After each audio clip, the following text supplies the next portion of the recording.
Assalamualaikum, saya Hasti. Saya seorang ibu rumah tangga dan memiliki satu orang anak.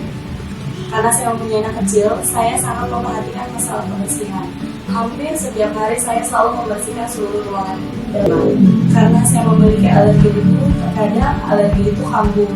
Saya takut tertular kepada anak-anak saya. Alhamdulillah, suami saya memberikan madu Likasma. Madu yang diformulasikan secara herbal untuk menyembuhkan berbagai macam penyakit saluran pernafasan. Ini minum ini biar asma tidak kambuh.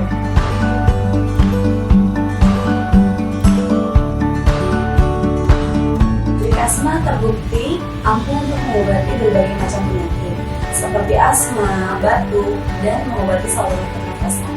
Likasma dikemas secara higienis dan aman untuk dikonsumsi, mengobati saluran pernafasan seperti asma saya.